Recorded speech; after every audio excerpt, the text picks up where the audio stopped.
आज के वचन के द्वारा परमेश्वर आपसे कहता है, जो भी इस वचन को पढ़े और सुने, देखे और विश्वास करे, विश्वास से प्रार्थना करे, पिता परमेश्वर प्रभु यीशु पर विश्वास करे, परमेश्वर उस पर दया करेंगे और हर आशीष से भर देंगे और हर रोग को दूर और को क्षमा कर देंगे। आमीन। आज का वचन योएल अध्याय 2 का वचन 1 से 32। एक सियोन में नरसिंगा फूको, मेरे पवित्र पर्वत पर सांस बांध कर फूको।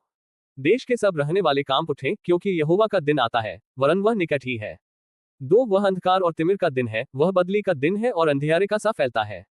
जैसे भोर का प्रकाश पहाड़ों पर फैलता है, वैसे ही एक बड़ी और सामर्थी जाति आएगी, प्राचीन काल में वैसी कभी ना हुई और न उसके बाद भी फिर किसी पीढ़ी में होगी। 3 उसके आगे आगे तो आग भस्म करती जाएगी और उसके पीछे पीछे लौ जलती जाएगी।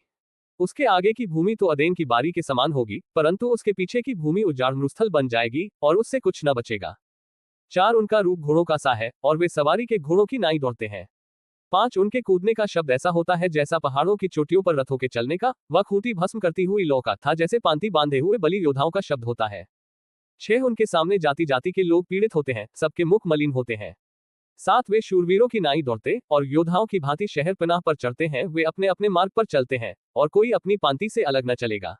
8 वे एक दूसरे को धक्का नहीं लगाते, वे अपनी अपनी राह पर चलते हैं, शस्त्रों का सामना करने से भी उनकी पांति नहीं टूटती। 9 वे नगर में इधर उधर दौड़ते और शहर पनाह पर चढ़ते हैं, वे घरों में ऐसे घुसते हैं जैसे चोर खिड़कियों से घुसते हैं।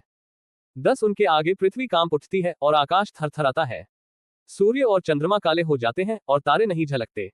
11 यहोवा अपने उस दल के आगे अपना शब्द सुनाता है, क्योंकि उसकी सेना बहुत ही बड़ी है, जो अपना वचन पूरा करने वाला है, वह सामर्थी है। क्योंकि यहोवा का दिन बड़ा और अति भयानक है, उसको कौन सह सकेगा। 12 तो भी यहोवा की यह वाणी है, अभी भी सुनो, उपवास के साथ रोते पीटते अपने पूरे मन से फिरकर मेरे पास आओ।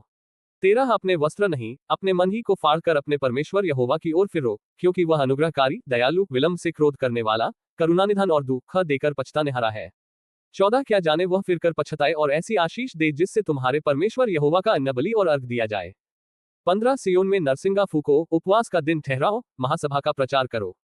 16 लोगों को इकट्ठा करो, सभा को पवित्र करो, पुरनियों को बुला लो, बच्चों और दूध पीवों को भी इकट्ठा करो। दुल्हा अपनी कोठरी से और दुल्हन भी अपने कमरे से निकल आए।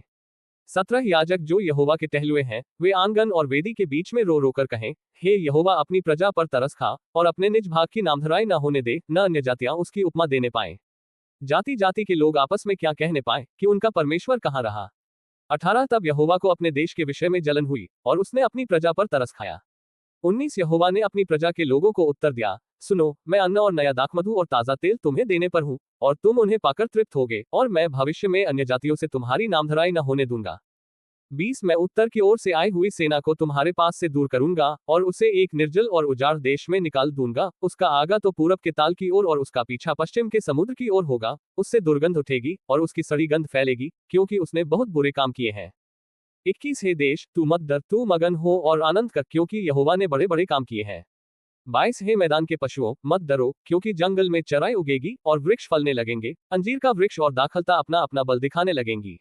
23 हे सियोनियों, तुम अपने परमेश्वर यहोवा के कारण मगन हो और आनंद करो, क्योंकि तुम्हारे लिए वह वर्षा अर्थात बरसात की पहली वर्षा बहुतायत से देगा और पहले के समान अगली और पिछली वर्षा को भी बरसाएगा। 24 तब खलिहान अन्न से भर जाएंगे और रासकुंड नए दाखमधु और ताजे तेल से उमड़ेंगे। 25 और जिन वर्षों की उपज अरबे नाम टिड्डियों और यलेक और हासिल ने और गाजाम नाम टिड्डियों ने अर्थात मेरे बड़े दल ने जिसको मैंने तुम्हारे बीच भेजा खा ली थी, मैं उसकी हानि तुमको भर दूंगा। 26 तुम पेट भरकर खाओगे और तृप्त होगे और अपने परमेश्वर यहोवा के नाम की स्तुति करोगे, जिसने तुम्हारे लिए आश्चर्य के काम किए हैं, और मेरी प्रजा की आशा फिर कभी न टूटेगी। 27 तब तुम जानोगे कि मैं इस्राएल के बीच में हूँ और मैं यहोवा तुम्हारा परमेश्वर हूँ और कोई दूसरा नहीं है, और मेरी प्रजा की आशा फिर कभी न टूटेगी। 28 उन बातों के बाद मैं सब प्राणियों पर अपना आत्मा उंडेलूंगा, तुम्हारे बेटे बेटियां भविष्यवाणी करेगी और तुम्हारे पुरनिये स्वप्न देखेंगे और तुम्हारे जवान दर्शन देखेंगे। 29 तुम्हारे दास और दासियों पर भी मैं उन दिनों में अपना आत्मा उंडेलूंगा। 30 और मैं आकाश में और पृथ्वी पर चमत्कार अर्थात लोहू और आग और धुएं के खंभे दिखाऊंगा। 31 यहोवा के उस बड़े और भयानक दिन के आने से पहले सूर्य अंधियारा होगा और चंद्रमा रक्त सा हो जाएगा।